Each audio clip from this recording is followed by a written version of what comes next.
Youths hupitia challenges mob, so wanahitaji representation na empowerment in terms of information kwa various issues ndio waweze kuspeak out. Wanahitaji inspiration ndio waweze kufollow their dreams. Declare's inspirational group ni Youth and Women Serving Organization na pia ni Youth Empowerment Center ambapo tunajengana kama vijana. Purpose yetu kubwa ni kuensure sexual, reproductive and health rights zinajulikana na pia voices za mayouth ziwe amplified. Tunahakikisha kuna participation na involvement kwa mayouth Kenya mzima na hasa West Pokot County. Goal yetu ya kwanza ni kuhakikisha sauti za youth and women in pastoral areas in Kenya zimekuwa amplified. Ya pili ni increase availability of sexual, reproductive and health rights information, services and commodities kwa youth and women in West Pokot County. Ya tatu ni strengthen youth advocacy ndio issues za youth and women ziwekwe priority kwa county. Kama Declare's Inspiration Group tunatumia njia mingi kufikia malengo yetu kama advocacy, gatherings, vyombo vya habari, evidence generation, uhamasisho kwa issues kadhaa, partnership and youth networking, utangamano na mayouths kupitia njia mbalimbali na pia community engagement. Declare's Inspiration Group iko hapa ndio voices za vijana ziwe amplified na issues zao ziwekwe kama priority.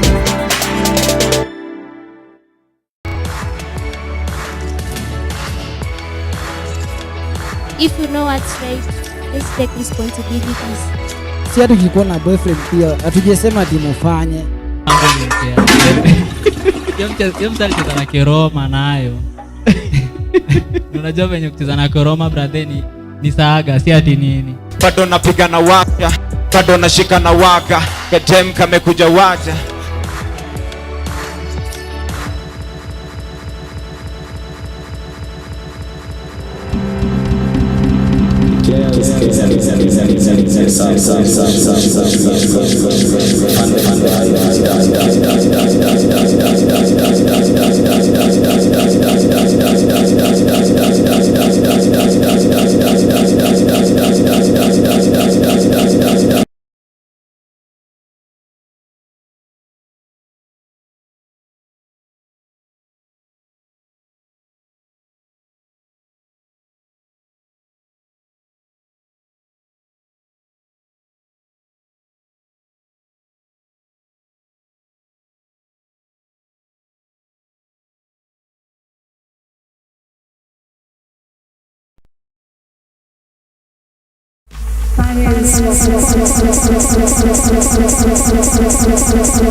Peace Network and Pokot Youth Bunge to ensure that we have coordinated effort. For 3 rounds now, been implementing activities that contribute to attainment of SAHA goals and objectives. So we work as a team to achieve or to address the issues that affect young people who are adolescents, in terms of ensuring that the government basically prioritizes adolescent-friendly services as a need to ensure that at the end of the day they actually get access to quality and correct information and services.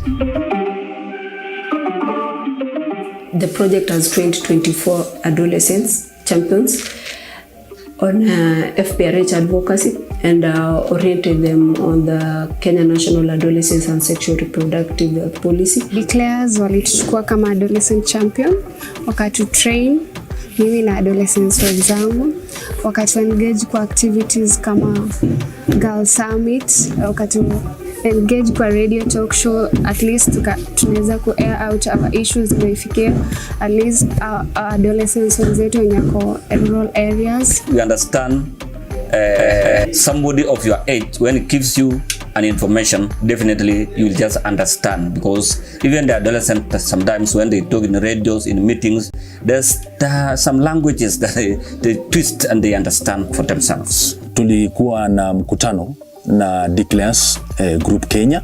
Tuliweza kujifunza mambo mengi on advocacy na sexual reproductive health, na kupitia hiyo ujumbe tumeweza kuchukua initiative kama media. As a result of training 10 journalists, we've also seen them, having SRH programs in the different platforms. Most of the time, when adolescent is there, health practitioner is there, and then also the person from the Minister of Education. We've been conducting meetings with SLALE allies, government agencies like Ministry of Health, Ministry of Education, Children Department, and also the CSOs.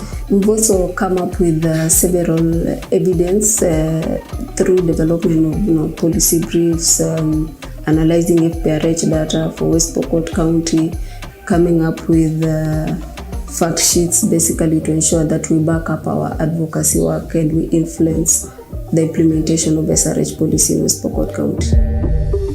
The implementation of SAR project has seen so many adolescents from West Pokot County getting access to consistent and correct sexual and reproductive health information from different partners, Ministry of Health, Ministry of Education, and also the CSOs, of which now this will basically reduce the high SRH issues that adolescents are facing in West Pokot County, including the rising rates of teenage pregnancy, FGM cases, early forced marriages, the gender-based violence, and among so many other issues in West Pokot County. We've also seen increased capacity among the trained adolescents as demonstrated in their participation in the key decision-making platforms like Adolescents in the Youth Symposium, Ramka Technical Working Group, and boldly sharing out their issues and also being in the decision-making table. We've seen the Ministry of Health prioritizing SRH programs in their annual work plans. Through working with SAHA, we learned that it was very important to have at least youth-friendly center within our youth empowerment center, and we at least set aside one room for just sexual reproductive health information. We talk about education, we talk about cultural practices that are really backward and actually that affect them. We're still pushing to ensure that these centers are operational and services and information are dispatched at these centers. Also, the Ministry of Health have taken an initiative of training 20 health workers on adolescents and youth-friendly services. We've just advised our healthcare providers at least to have a room where they can offer that youth-friendly services within the setup, because we understand the characteristics of this young adolescent. They are very shy. They come at odd hours. There are people of few words. The services are free, alafu tena madaktari wenyewe ni friendly, so inakuwa at least rahisi kwa adolescent ama youth kupata hizo information kwa urahisi. We've also seen a Ministry of Health abolish a family planning user fee, which now young people and adolescents are accessing family planning and reproductive health services freely in all the public health facilities. Through several medias like now radios and maybe social media, we've been just seeing the results because they've been just commending. Tumeona tayari wale policy makers, mfano the government, wameanza kutuma wale wakubwa katika maeneo ya West Pokot. This has been achieved through close partnership, close coordination, innovation from the different organizations, and most importantly, using our individual strength jointly to achieve the goals that are set out by SAHA project. If this is achieved, then there will be increased access to high quality, effective and efficient sexual and reproductive health information and services by adolescents. We're really grateful for partners like SAHA and others who come to join hands with us to really just add to what we're doing as a county. Investing on these young people is like investing for life, because adolescents and young people, they're the leaders of tomorrow.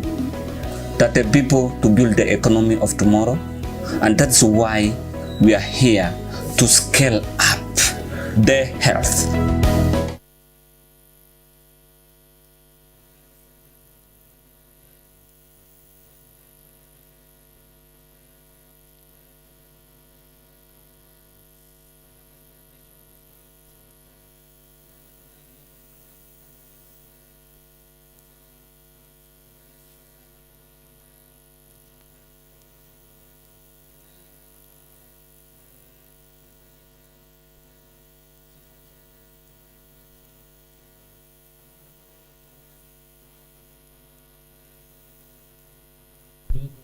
So part of state for this. I hope you guys are keeping safe.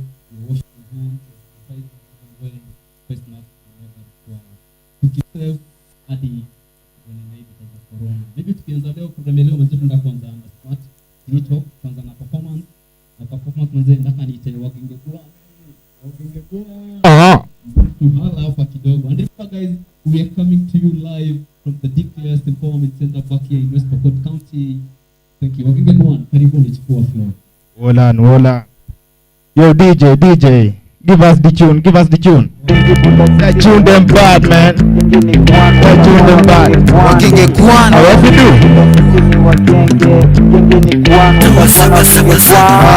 Hawarizi buda sisi ni wakenge. Genge ni Kwan, watakona genge Kwan. Hawarizi buda sisi ni wakenge. Genge ni Kwan, yeah, nikunare. Simeshika nikunare. Nikunare. Simelipuka nikunare. Yeah, nikunare. Simeshika nikunare. Nikunare. Simelipuka nikunare. Nikunare. Tena gode zimeshika nikipa. Ukiguza njoti yangu na magal games kuwakata kama kasi na maba le kuzinywa kukama waba kiwarazi mnatudigidu kwa mbulu kila rima na wanatiri yangu cha nyandu na makuro kwa mabukla ranya zao wakala na jumrazi ni mrazi ananao kigaza. Yeah, nikunare. Simeshika nikunare. Nikunare. Simelipuka nikunare. Yeah, nikunare. Simeshika nikunare. Nikunare.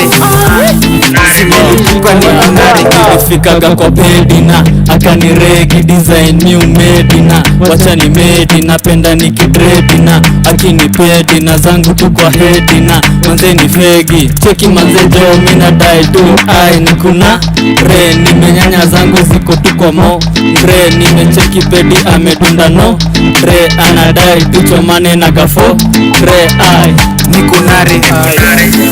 Simeshika nikunare. Nikunare. Simelipuka nikunare.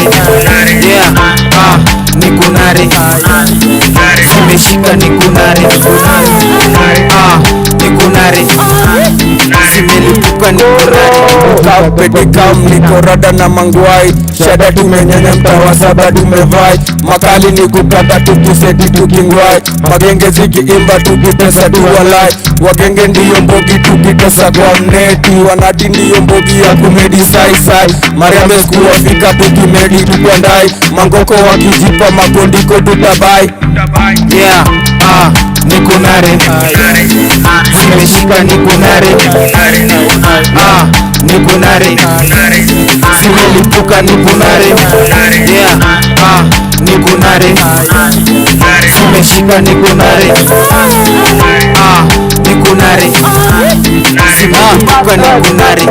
Chuma kedoshi mestunye mependi komboka banana na moshi kwa mongo na shodha njokijo na ana ni mrota kwa ngipo na bado vajojo kwa ana na finya tuta titi joka dila na finya pale machuo mta kuchota ni kupone ni kuchai na mirisa kakiweza washa ganja kidesign na parapedi na cannabis ni kusanif na kuvai na nikachura siku chocha litinga kunyi na vagina.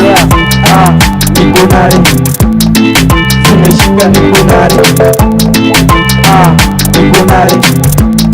Simelipuka nikunare.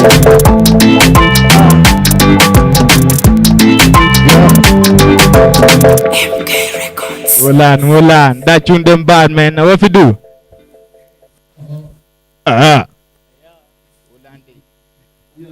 Mzee, nakumbuka hiyo ni kionjo tu ya kile ambacho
cameraman, hebu onyesha sasa tuko hapa wapi? Tuko kwa Declares Inspiration Group Kenya Youth Empowerment Center mazee. Tunakuja kwako live tukidiscuss hizi issues ambazo zinahusikana na stories za social changes na religion and reality. Wagenge kwa bado mkorada mtupige kamoja hivi ndio tukasonga nalo. Wagenge kwale tupiga kamoja hivi tukisonga nalo tucheki fomu na kaniaje. Ama niaje brother? Tukunge kafomu kamoja tu tukandika moja ndio tukisonga nalo hivi. Wako wapi Memorial? Unaenda live? Mazenda kupigia shout out, ngoja tu kiasi.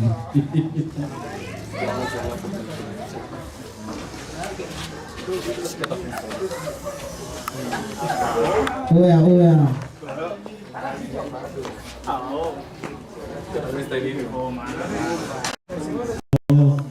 Yo. Ati Caprice, ndio. Ati cheki. Wala no. Awala. Ati naitwa Caprice. Hilo mwenyewe sasa hapa hivi ama. Yeah. Banja pokoma tukusikie. First of all kabla jaanza manze mtudigi pale YouTube manze hapo hivyo tuko live. Tuko vula mbaya sana. Tudigi tu hapo hivyo. Yeah man. Kabisa. Wewe sikupeleke na mtr. Sawa, cheki. Yo, andira daga nisini mwesha shada. Yo. Cheki.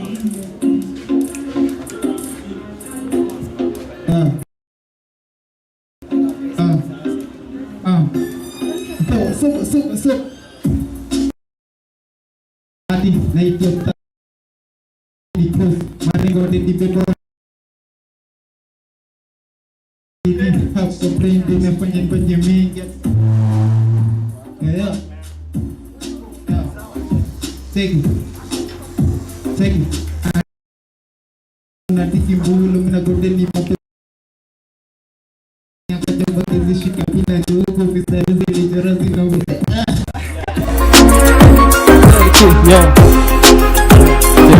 Akirata kani sini mwishashanda tu Ramadhani Amadeni nadai kuni unajua tu ni mwaro mgani Kanurambo jo kambi flani Purchase your tracks today.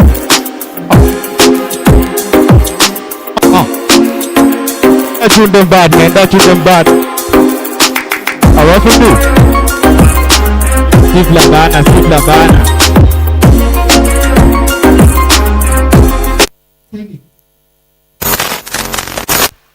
Simo on the track.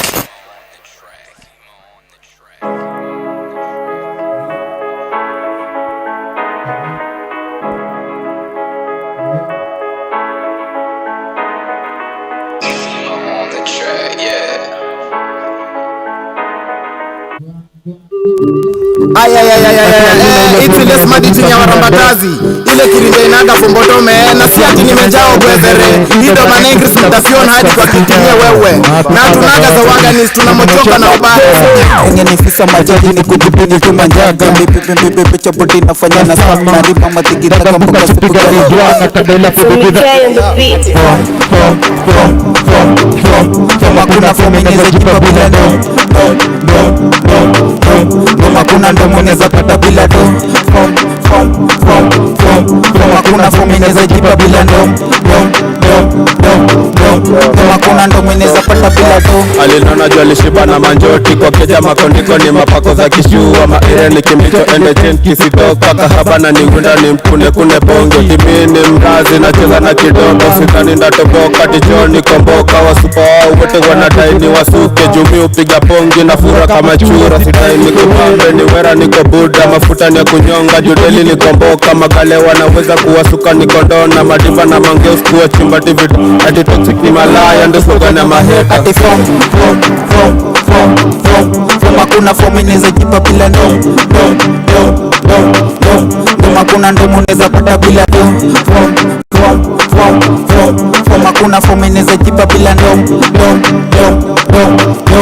Makuna ndo mweneza pata bila do. Ndio mrazi nimekam kwa marashi sipa ninge marashi ningevatanga kachash na yule brongo mash na karawa litusacho akidansi wa sadet kumesema shadedi yake sema sadis wale tuwakilisha sisi ilikuwa kesugori hata ikatupa moja tunjokia kawori unaweza jidanganya tabela chimbotenga akiwa kababadanga simtapigwa panga hata ikiwa matanga vya kutavita kahanga akisimita toroka difingo kwa hanga hata mkini kanga Ati makuna fomineza jipa bila do. Makuna ndo mweneza pata bila do. Makuna fomineza jipa bila do. Makuna ndo mweneza pata bila do. Chaji hawananga foma ranki foma dala. Tuko mungo ya miraini kawaro kwa wali book da design. Unapanza niko kumochoka kwa jaja. Tabia zinungiri nikaza watu ya dino kwa mashatka utacha kimochoa jicho flash kimadosh nitabanki mtadhani nimefyatu kinao hizo task kuzigiza nchingu aje mabaza ukiaji kutorea kimangosh. Ati makuna fomineza jipa bila do. Makuna ndo mweneza pata bila do. Makuna fomineza jipa bila do. Makuna ndo mweneza pata bila do. Ndadikitaka ndo nipanze kubanja. Anacheza zake ndaki ndo kuvai na kubanja. Na kiwezere na ndo ni kuvai na kuganja. Anapenda kuroroma na kuvai na kuganja. Mini fisi na kulaga kivaze na kumanja. Niko gwede na kiwede ni kuvai na kunjaina. Mina penda zake anajua lichena kichaina. Na stingo zangu zote ni kunjaina kunjaina. Makuna fomineza jipa bila do. Makuna ndo mweneza pata bila do. Sisi ni wagenge, genge ni kwan, watabwana wagenge kwan. Hawarejibuta sisi ni wagenge, genge ni kwan, watabwana wagenge kwan. Awolano, that tune them bad man, what you do? What you say? Mwanzo tunasema kuna fomu inajipa bila nini? Mwanzo lakini fomu ya Easter mwanzo fomu itajipa kwa kujinauo, kwa kuosha mikono, kuvaa mask mwanzo na ku keep social distance mwanzo. Kumbuka kwa kwamba this is the Smart Tini Talk Easter edition mwanzo. Maboy pale nje, Memorial pale nje mwanzo, leo tunakusanyika hapa. Tunataka tu converse mwanzo, to check the role of religion in shaping the social norms in our society. Kumbuka kwamba manze hii Tini Talk imekuwa sponsor na ukiangalia hapa juu kwa screen yangu imekuwa sponsor na kuna Declares hapo manze, kuna DSW, kuna Hivos, kuna K3 Media, kuna Health Right, kuna Desi, Declares TV and RSW manze. Kumbuka kwamba pia bado tunapiga entertainment kidogo. After entertainment manze tunaingia pale kwa Tini Talk manze, kamera onyesha ndio matini wako ready pale. Ukicheki pale manze ni matini manze, leo nataka tu converse na buda mje keep social distance manze, mtatuua jo. Mtatuua makiroboto nini bwana? Niweze kubamtiani sana ndio maana tunataka wenzako wewe. So makiroboto njoo hapa basi. Na kujua manze unakuelewa ile mihemko yako ya kutema maneno yenyewe ita spoken words. Nimedanganya. Yeah, muanga natema ugali, zile spoken ya ugali. Mimi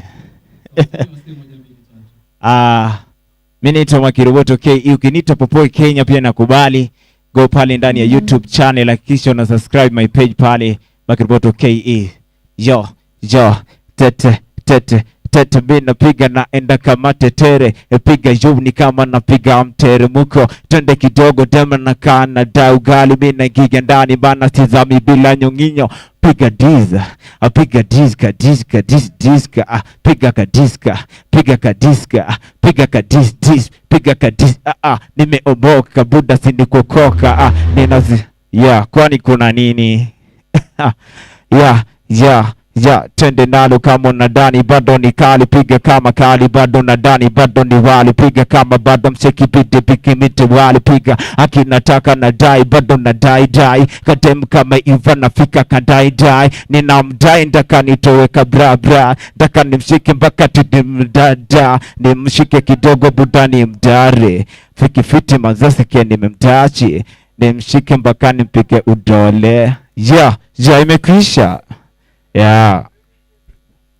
Hapo iko rada kabisa mazee. Kumbuka ati tumpe nini? Tumpe beat. Mazee utapiga tu freestyle mazee, utakuja baadaye Makiroboto upige ma freestyle yako mazee. But pia umeweza still. Umeweza. Hapo iko sawa. Ladies and gentlemen, tuko pale nyumbani mazee. Kumbuka unaweza tu follow kwa page yetu ya Facebook Declares Kenya, kwa page yetu ya Twitter @Declares Kenya, na pia pale YouTube unaweza tupata kama Declares TV mazee. So tunaenda pale ndani ya room mazee, tunaenda kupata some hot conversation mazee. Kuna panel iko pale ready. Wacha niwapeleke ndani mazee, tusikie conversation kunaenda aje. Kumbuka kwa kwamba theme ya leo tunaenda kudiscuss the role of religion in shaping the social norms in our society. Karibuni. Let me take you back to my panelists who are here today. Zeph, I get back to you.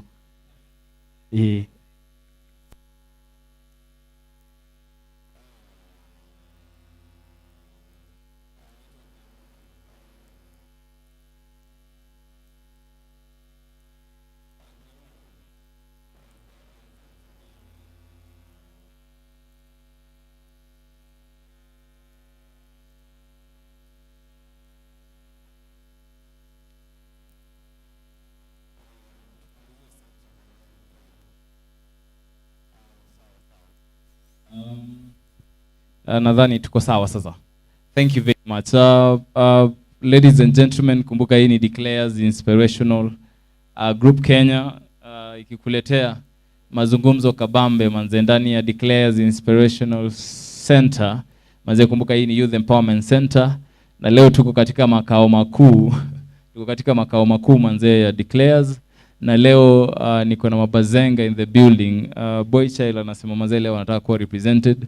Na manze kumbuka ni ile smart teen talk manze, ni kuchapiana manze.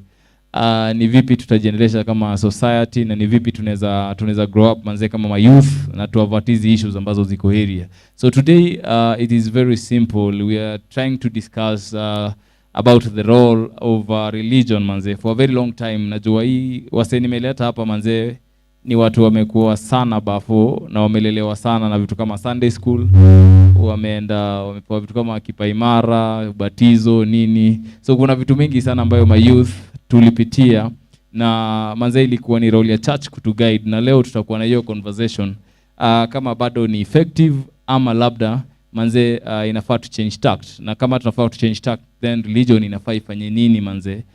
Both Muslims, both Hindus, Christianities, religion ni widespread manze. So at some point tutakuwa tuna discuss ni vipi manze tunafaa to do ku ensure that my youth wamekuwa engaged na issues za religion, na tunaangalia kama religion inaweza leta social behavioral change. Kumbuka at the end of the day issues ambazo tunaangalia kama Declares Kenya ni issues ambazo ni za reproductive health.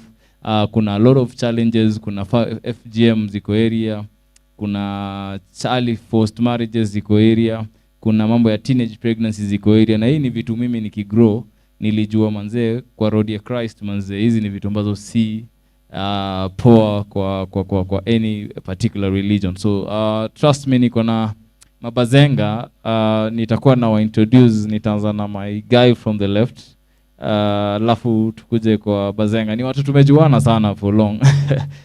Sawa, so nitaanza na Pablo. alafu tuende hivi polepole. Wewe left. Bro, ushasema Pablo.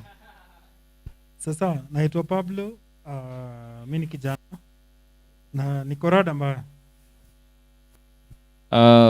Thank you very much Pablo. I think tunaenda next kwa boys wangu Papi. Yeah. Naitwa Papchulo manze, mimi nimelelewa ndani ya Christ. Hadi sasa manze, I'm still in religion. Yeah. Thank you. Pia alafu wa mwisho ni Bazenga Dadi. Ya ni aje ni majamaa. Mimi naitwa Sultan ama venye Jeff amesema naitwa Maja. So tuko hapa hivi leo kuongelea mambo na zenye maybe nimekuja ika affect hizi stuff na mambo na family planning, FGM na hizo vitu zingine zote zenye not even girl child ana encounter but even boy child pia kwa hiyo kikosi. Ama nimesema aje? Wazi narudisha kwako. Sawa, thanks Maja, alafu tutaongeza sauti. Ni mabazu so kumbuka tunatufuatilia hizi mazungumzo kupitia Declares TV kwenye YouTube na Declares Kenya pale Facebook iko live. Naona watu wengi sana. Elvas Kiprop anasema Basic Generation loving the show from Isiolo. Alafu Musilimano Ronaldo live the show. Alafu Dylan Crop anasema the conversation about religion is on point. So hivi ndio tunaanza manze. Ni conversation, ni gumzo ambayo tunapiga tu. Hii ni kama ile boys club, tumerelax, tumechill kwenye sport ndani ya Smart Teen Talk kwenye Declares TV na Declares Kenya manze. Gumzo tu. Kwanza labda experience yako, itaanza experience yako Papi manze, ukigrow manze. Na hizi vitu ambazo tunaongelea za sexual reproductive health na church, experience yako ilikuwaje? Mimi manze nikigrow, unasikia jina kondoo. Ilikuwa ule real kondoo wa Bwana manze. Ilikuwa kitu kama yani kusikia tu ati kuna topic ya reproductive health kwetu manze. Radio ingezimwa. Ama kitu kama condom tu yani ionekane mtaani, hiyo ni kitu ingezimwa kabisa. Mimi ule mtoto manze singetangamana na watu wengi. Juu home manze lilikuwa nakaziwa sana juu kulingana lile background mambo na spiritual. Yeah. So ni mtu ulikuwa nakaziwa na kuna vitu ambazo zinge happen mtaani juu kulikuwa ni guidelines ya church ama ni ilikuwaje, labda ungetuambia because nafaa to understand deeply. Yeah, unajua bana, mimi nimetoka pale, mzazi alikuwa ameshika kanisa sana. Mimi naye nimeanza naye nimeshika kanisa, nimefuata ile bendera. Nimekuwa tu ile kondoo kama vile hao wanaitwangaje hao watu wa dini yao inakuanga strong sana hao watu wa Kilemba hao. Nilikuwa kama watu wa Kilemba hao mazee. Yeah. Ile hata ukikatuna mdenge ni kama is dambi kubwa sana. Yeah. Thank you very much Papi. Labda Maja tupatie experience yako. Ya kama aja experience yangu mambo na religion ni kitu ya maana sana kwa society na the growth of society at most inategemea na venye religion iko. But siku hizi tumepata kuna religion mingi zimeemerge. Kuna laws zenye wasee wana implement na kuziform juu tu iwafeve ama iwaeke in a position whereby they can win from not even youths but from the entire population, kama as in the entire people living in the world. But hii sana sana imeonekana kwa watu wetu wa Afrika. So utapata tunaweza amua kuelect hata kiongozi, alafu huyo kiongozi anaenda pale hivyo kwenye bunge ama kati ya hizo tu positions zenye huwa tuna elect awase. So utapata msee anaenda hapo hivi anaanza ku misuse the script, akianza kuambia watu ati sijui Mungu alisema wasee wakuje wazae wajaze dunia, sijui mambo gani. As in, inafika extend yenye tunapata efforts za hao ma NGO na hao wasee wengine wenye wana fight mambo na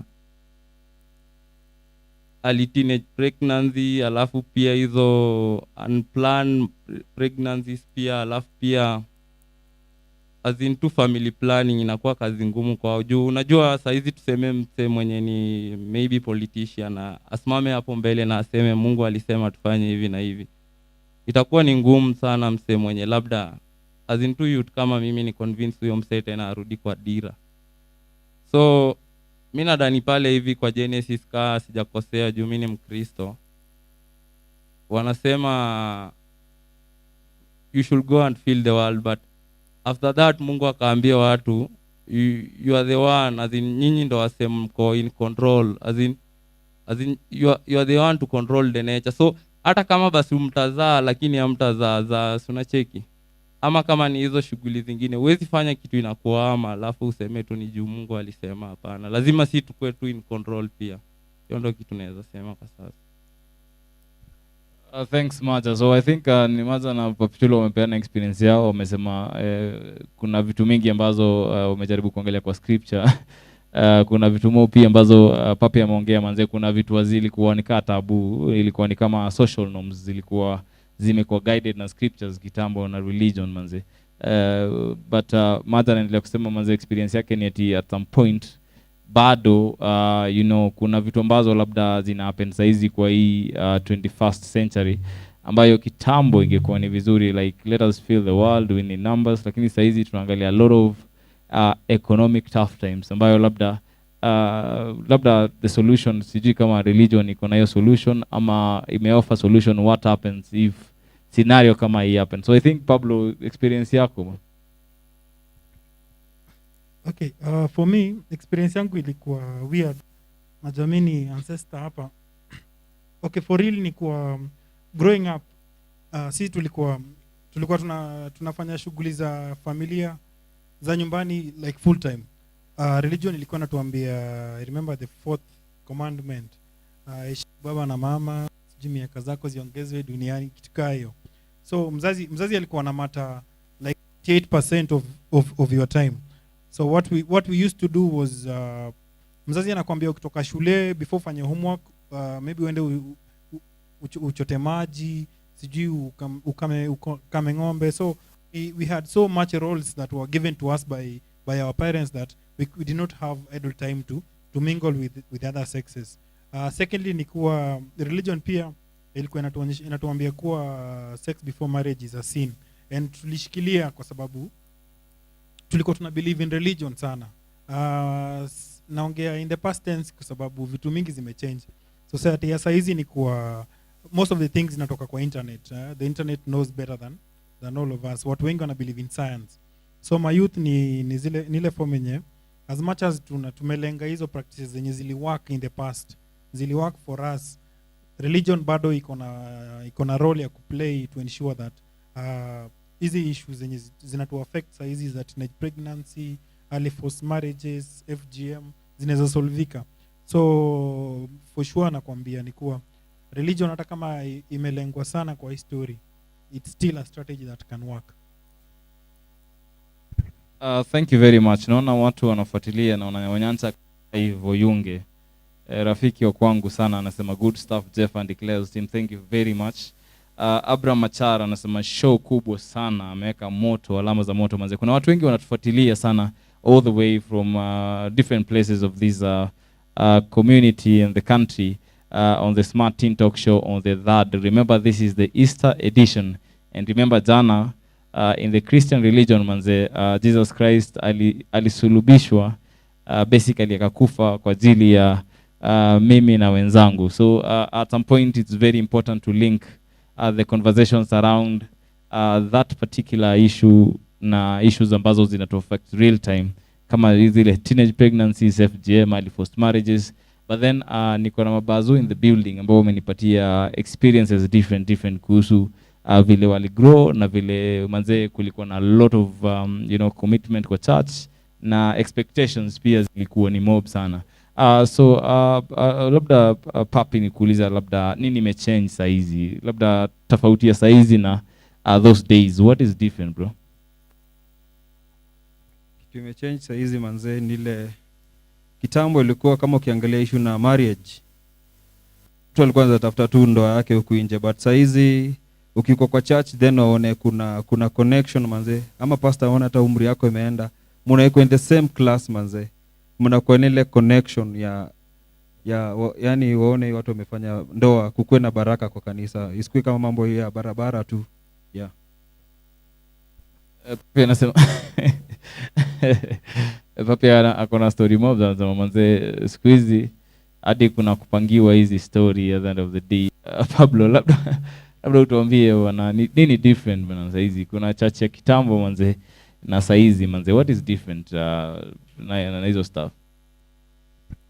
For sure ni kuwa back then mzazi alikuwa na very big role, and mzazi didn't mean your mom, your biological mom and dad, but anyone that was older than you could impact discipline on you. So back then unajua right now ukichenga masa ama buda chenye unafanya mtu mwingine haizi mind shit, but hiyo time ilikuwa lazima make sure that anything unafanya the whole society iko inaiti.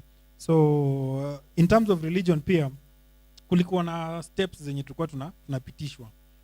Mimi nilikuwa Mkatho, so ilikuwa lazima uende mafundisho Sato na Sunday after church, Sato after lunch, 3 hours every weekend, ubatizwe, upokee, alafu kipaimara. Ilikuwa engaging kabisa, na huko ndani tulikuwa tunafunzwa a lot of things including issues life skills. So back then things zilikuwa smooth.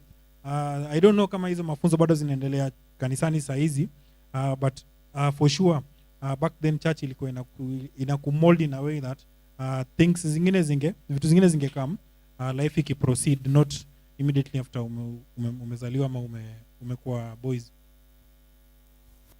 Manze, kama unatuwatch pale mtaani ama unatusikiliza from all over, kumbuka tuko na Pablo, Papichulo na Maza manze, ama Sultan wa Pokot. Na basically leo tuna discuss manze mambo mingi kuhusu issues ambazo sisi kama ma youth man tuliface manze tukigrow up ndani ya religion, na difference saizi na nini ambayo inaweza fanyika difference, ama ni nini ambayo tunaona inafanyika na ina support my youth man ku achieve manze issue ya social behavior change, ambazo at some point ina contribute a lot kwa hizi issues ambazo tunaongelea every day kuenda chini manze. Naona watu wengi sana, kuna kina Mosona Antipas, Levi Juma all the way from Kisumu County, Omera yawa kuna Kintu Joseph Wachelona Andrew, rafiki yetu pia alienda Wasiningishu. Kuna Clatan Gladys, kuna Brian wa Mukota all the way from Bungoma, kuna Onyancha Clive, kuna Jendi Adi na wase wengi, Eric Kipto manze tunawaona, manze Mwash Hajab pia na mwana. So kuna watu wengi sana wanafuatilia hii conversation, na basically tunaongelea role ya church ama religion manze katika issues za social change na behavior manze. At the end of the day hizi ni vitu ambazo zina happen, na ndio maana tuko hapa na hatuwezi end away. Kumbuka is the Easter edition, Declares Smart Teen Talk Show manze, na tuko na Pablo, Maza pamoja na Papi Chulo. Kumbuka mimi ni Jeffa, that guy Jeffa. Na hii conversation manze tutakuwa nachukua kwa the same question kwa Maja Sultan wa Pokot, alafu 20 very short commercial break, alafu tukurudi tuangalie now what are we proposing, ni issues gani ambazo tunaona saizi ambayo labda ingefanywa poa manze, vitu zingechange. So Maja, labda tumalizie ukituambia manze at some point maoni yako ni gani? Maoni yangu kama Maja, naona there are some churches zenye zimekuwa zinakasana sana kuhakikisha mayutu wetu as in wako well mentored, alafu pia wana get yo education vizuri kuhusiana mambo kwanzia mambo na FGM ikiteremka kwenda mambo na hizo family planning na hizo vitu zingine. Lakini pia ni kitu cha huzuni sana tukifika extend yenye even religious leaders wana ingilia kati na kuanza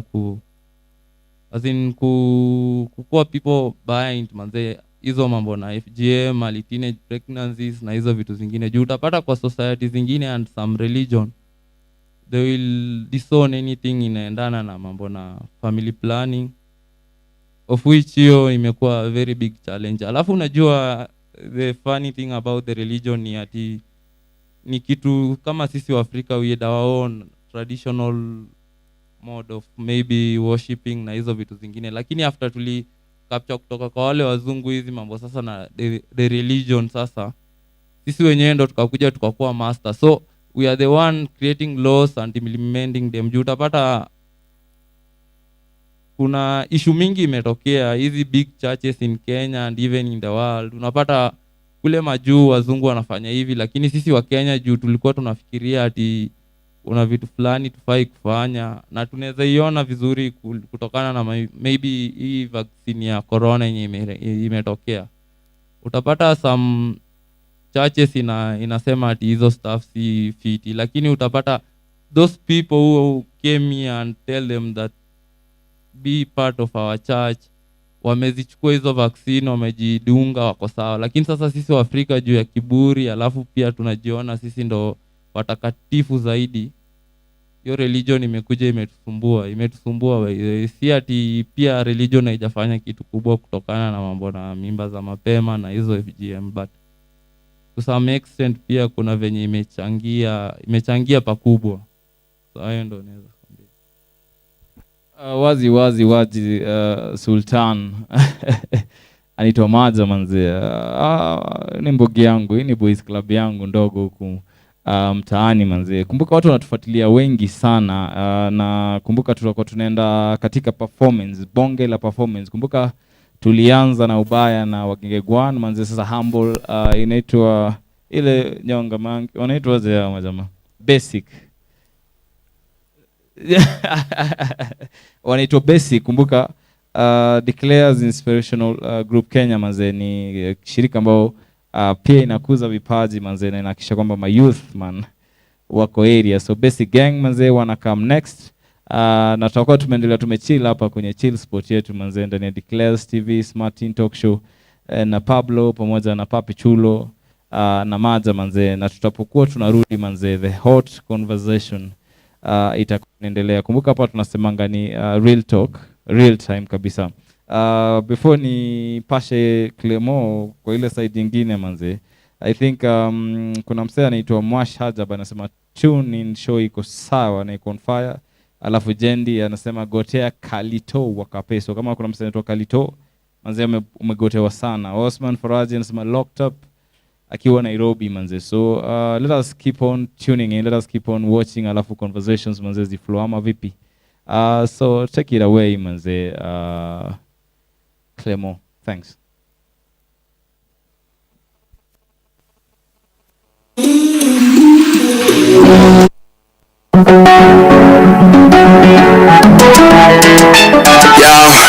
Madam tunda vile umebeba alafu unatesa na pesa nimebeba, mahetas wakiponga tuko busy tunacheza bad kalem take it down nikupambe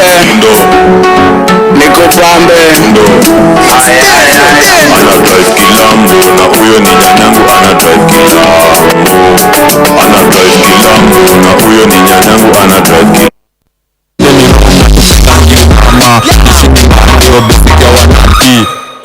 nikupaa bana marengo tatandika weza kikangu omonchoka rastelo kichwa mbaya bila fomu na kumboka umedoba hauna dogo unalipa umekonda bila fomu nikubaya onyoka kila siku nikubaya kichwa kata hizi nikubaya umedoba nikubaya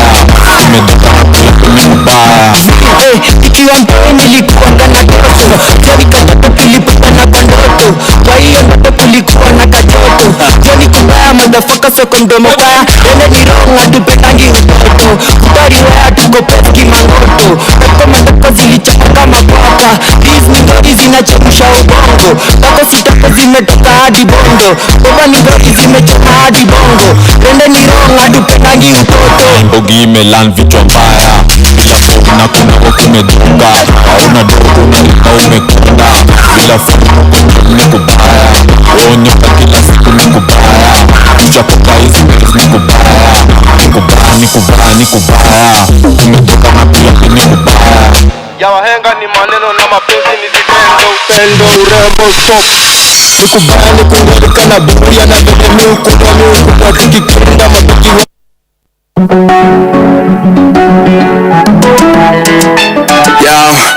Madam tunda vile umebeba alafu unatesa na pesa nimebeba maheta swa kiponga Mesini na masina wamesiri Naraka wamerai na marika zineri Na wamuna wanisikiza mabeku wakiluku ya mafala Nikubaya nimekamu na wafuru ya madula Ndiyo ngori minishika kwa mekuru yao Kaliwaziku nilingora gamboki na vichwa mbaya hivi na madawa jo Keshi mbaya niko kina egi Si warazi wanati wa maboza Slow down nikati kichwa mbaya Mimi selfie style mkidogi Ka ibada kunyaka adidaro kichwa mbaya bila fomu na kuna kumedunga hauna dogo unalika umekonda bila fomu ni kubaya onyoka kila siku ni kubaya tuchakoka hizi ni kubaya ni kubaya ni kubaya ni kubaya kumedoka na pia ni kubaya Vids Media Production.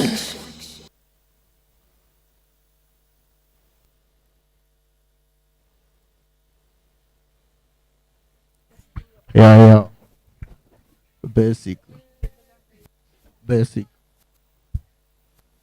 Basic generation. Basic generation. Kisikia mbaya?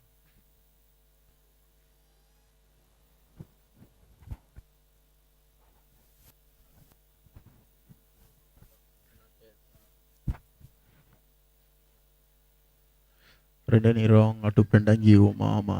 Jeshi ni mbaya ndio basic ya wanati. Ya, niko baya.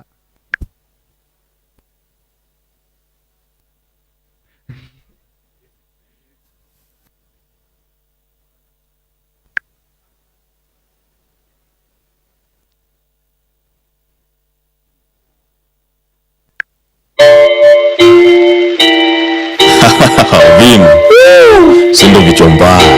Yo! Getting serious on this track, man. Yo! Kurei na raid mamazi mado. Kurei na raid mamazi mado. Kurei na raid mamazi mado. Kurei na raid mamazi mado. Na nyonga mangi. Na nyonga mangi. Na nyonga mangi muri ongoro na nyonga mangi. Na nyonga mangi. Na nyonga mangi. Na nyonga mangi muri ongoro na nyonga mangi. Moshi tukojuka moshi, zari nikani malaya na bado tulitonokaga, na si ati nililabaga, nikuni tuliraruaga.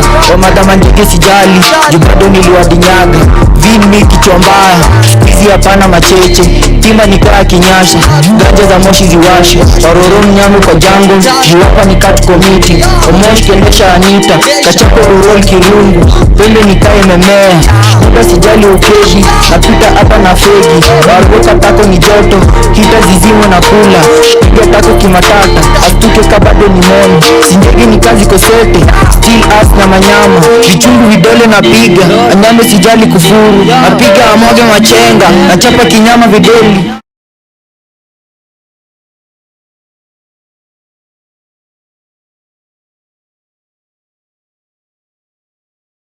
Kurei na raid mamazi mado.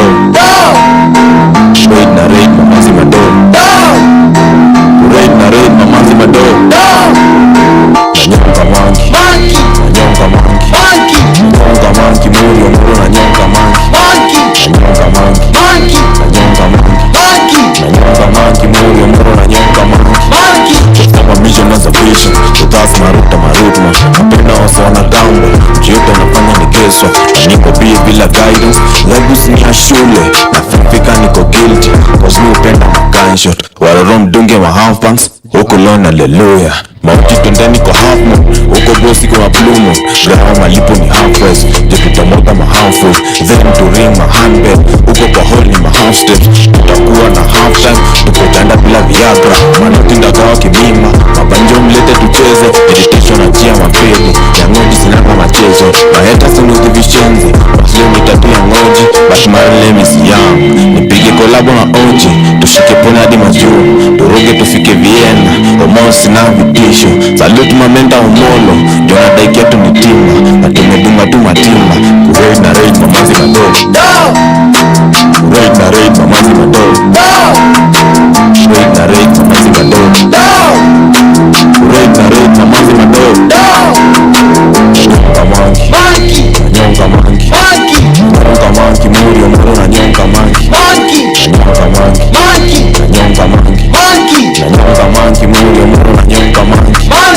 Backstep natembea, sina mbio kwa farasi, mtukani Mr. Kang, ukiringa kana mamako, kanitoka tisha na jini, kuchapa uchungu, narua udunge vidole, kama mashimo na mbicho, mnyama na chimba kabisa, besi kuvuki mtagwaya, itabidi melamba cho, kwa maji mimi na moso, mimi napenda madiva, lakini si wale wajinga, itabidi mmegwaya, mdomo lazima mkate, maheka sumo watambua, mdomo lazima mkate, tuko more than two, na tukote na tatu, mimi napenda mziki, lakini sipendi Marian Kada. Kurate na rate mamazi madogo, kurate na rate mamazi madogo, kurate na rate mamazi madogo, kurate na rate mamazi madogo, na nyonga manki, na nyonga manki, nyonga manki, muri omoro na nyonga manki, na nyonga manki, na nyonga manki, na nyonga manki, muri omoro na nyonga manki. Magonjwa kutu mulani, niko kumedi na nyani, pantambua korona, pantambua korona, pantambua korona, mdogo na tesa, kusaka magaji mapesa, maomi shiko na njala, shidama bado na kata, mziki kati na data, niko kumedi na nyani, sebi mpenda mangwati, na bado kapenda mayuati, vuruga mazugo kwa ngoma, mazi mazoko na penda, ambicho mavutu na washa, kadogo kamazi na kata, anza kukula kachunga, bana ugocha kaive, rambo kanambo na cheza, uongo mapoka na lenga, bado na gari na kata, don't give a damn, don't give a shit, don't give a fuck, don't give a damn, don't give a shit, don't give a fuck, in your motherfucking life. Nyonga manki, nyonga manki, nyonga manki, muri omoro na nyonga manki, nyonga manki, nyonga manki, nyonga manki, muri omoro na nyonga manki. Mapodmo na shwapa ni basic. Ripodo za ngiro itakuwa podma, na ukileka podma utakula ngiso. Wale wabaya, sido vichwa mbaya. Wolan wanajista the basic gang manze, hiyo kitu iko on fire manze, iko rada, iko on point. Kumbuka kwa kwamba for those who are watching us from home, we are coming to you live from the Declares Youth Empowerment Center. Na kumbuka kwa kwamba is the second edition, rather the Easter edition of the Smart Tini Talk manze. Tunaenda kwa segment next, inaitwa segment ya memes code. Kamera manze, tuingie ndani manze, tupige meme, then tukuje tumalize na conversation. Ama ni vipi? Nzo twende, kuja. Tunaingia squad ya meme squad.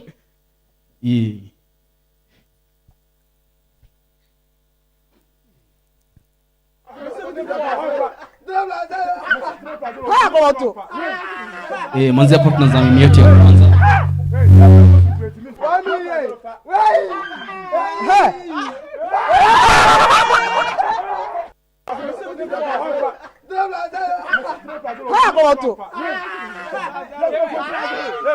Alikuwa msote venye papi alisema kwa kwanza alikuwa mtu wa Kiremba, alisema alikuwa mwana kondoo. Huyu ni mwana kondoo ambaye alikuwa shuleni, alikuwa mzuri, anajielewa. Kufika kwa society alikuwa msao kusanya teo nini. Sasa cheki mabozo anamwambia 3+0 inakuja ngapi? Hii najua nikipea msee hapa atashindwa. Sasa tuende kwa next.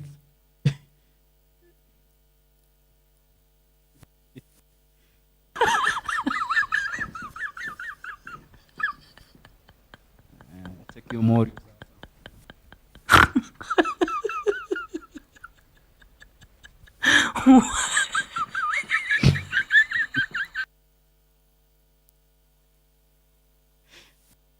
Kamera marudi ya mimi.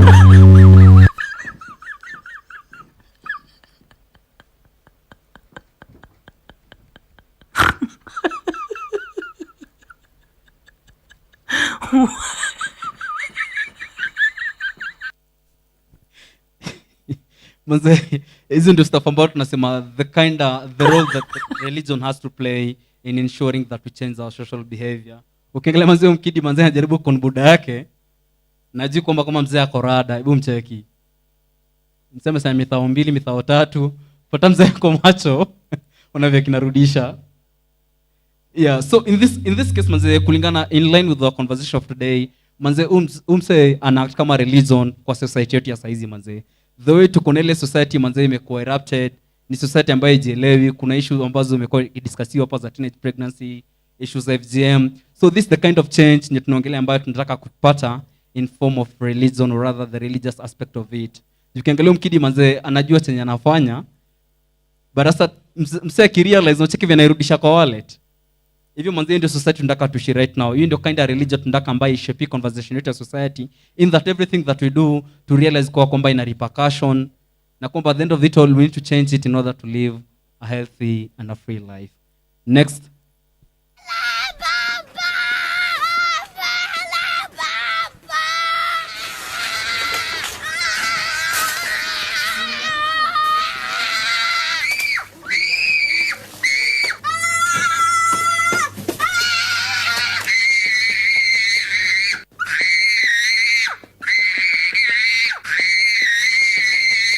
Zazu condoms. Hey, Fun, mwambie mzee sexy, Memorial pale safe. mcontent, najua kwamba ni Easter edition mzee, ni Easter.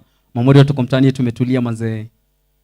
Hii mimi natukumbusha kwa kwamba if at all we have to do it, wacha tutumie kondo. Mama vipi wasee? Ndio maisha iko rada safi mbaya sana. Ukiangalia mzee mzee alizaa mkidi mwenyewe anamfrustrate na muibisha kila mahali. Hapo mwisho na pale chini kwa wording anakumbusha kwa kwamba use condoms. This is a reminder to Memorial pale mtaani wote tuko pale nyumbani. In whatever we do manze, kama hatuwezi chill ama ikiwa lazima to do manze, tukumbuke kuweka condom mpangoni. I think I'll take you back to our discussions ikiendelea pale kwa ground. I think I'll hand it over back to your host Jefferson, that guy Jeffer, as he welcomes back the panel wakuja wamalize hii conversation. Jeffer. Youths hupitia challenges mob, so wanahitaji representation na empowerment in terms of information kwa various issues ndio waweze kuspeak out. Wanahitaji inspiration ndio waweze kufollow their dreams. Declare's inspirational group ni youth and women serving organization, na pia ni youth empowerment center ambapo tunajengana kama vijana. Purpose yetu kubwa ni kuensure sexual, reproductive and health rights zinajulikana na pia voices za mayouth ziwe amplified. Tunahakikisha kuna participation na involvement kwa mayouth Kenya mzima na hasa West Pokot County. Goal yetu ya kwanza ni kuhakikisha sauti za youth and women in pastoral areas in Kenya zimekuwa amplified. Ya pili ni increase availability of sexual, reproductive and health rights information, services and commodities kwa youth and women in West Pokot County.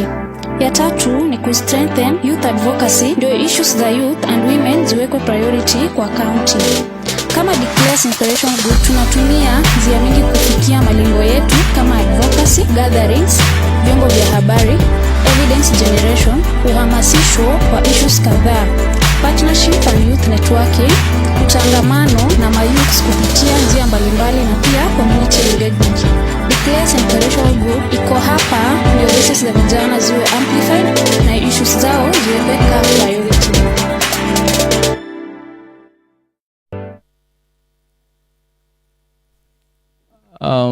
Thank you very much Clemo. I think hizo memes manze zimekuwa ziko sawa sana. Zimekuwa funny sana. Kumbuka ni the Smart Teen Talk Show manze, ikiletwa kwako na Declares TV kwenye YouTube na Declares Kenya pale kwenye Facebook fan page yetu manze. Kama uko pale nyumbani tafadhali bonyeza subscribe kwenye YouTube na weke link on, kwa sababu kila mwezi manze kuna conversations kama hizi ambazo zitakuwa zinakuja kwako live kutoka kwa Declares TV na kutoka kwa Declares Kenya Facebook fan page. Kumbuka hii ni Declares Inspirational Group Kenya ikishirikiana na wengine kuwaletea the Smart Teen Talk Show katika jumba kuu la Declares Kenya, katika makao makuu ya Declares Group. Nakumbuka siku ya leo mambo ni vile vile, ni kuchangamka. Naona watu ni wengi manze. Tuendelee kuacha comments zetu pale kwenye mtandao, kuacha comments zetu pale kwenye Facebook na pia kwenye YouTube. Kumbuka nitaanza tu na kusema kuna Chesakita anasema SRH na Religion Great Work Guys. Norbert Blessed anasema Declares FC ndio nategea. Nakumbuka tuna surprise Pablo, tuko na new management ya Declares FC, na wengine wamekaa hapo wengine wamekaa hapo manze, ambao tutakuwa tuna unveil next week manze, na hope sijui tufanye unveiling live ama nini. So I think thank you very much Norbert Blessed. Declares FC pia tutawaleta siku moja na Bendera FC na Chewete FC na team mingi pia tuone role ya football ama sports kwa ino issue ya ending teenage pregnancies, early marriages na FGM. Alafu Spizo Rubirubi anasema basic top na wagotea. Thank you very much. So turudi kwenye panel manze. Kumbuka ni your boy that guy Jeffa. Nikiwa na Mabazenga in the building. Papichulo mwenyewe yako hapa, tuko na Maja Sultano Pokot pamoja na Escobar, Pablo mwenyewe full time paid, lakini leo manze tuko ndani ya church mbaya sana. Namrudisha to the conversations ambazo anazijua vizuri. So trust me, tuko hapa kwa ajili ya kuangalia ni Easter edition manze, na leo tunaangalia the role of religion kwa societal change ama behavior of the societal change, ambayo ina lead kwa issues mingi ambazo zitaavert issues za teenage pregnancies, mambo FGM, mambo early forced marriages, because for real tumekuwa hapa tukipiga convo manze na hii mbogi, na tumesema at the end of the day ni the church and religion as a way to solve the solutions. So issue ni sisi tunafanya aje, and now this is where now we need to discuss a little bit. Mimi na feel sahi sana manze, ma youth man tumeachana na hizi stories za church kwenda mosque ama temple manze, juu tuna feel manze hii rada yetu tena sana. So I think kuna a lot ambayo tunafanya saizi ambazo kitambo tu, labda kitambo tulikuwa tumejituma sana, lakini nowadays mimi na feel manze ni kama my youth tume neglect church, tumeachia wase mamukoro na wazae manze waweze wachangamkie church. So opinion yako ni gani ndugu? Mimi na church unajua ni vitu mbili, discussions mbili yenye tunaweza hold the whole day. But for sure mimi na feel bado youth wengi, if given the right information to share, information itafikia wase na most of these issues will be solved.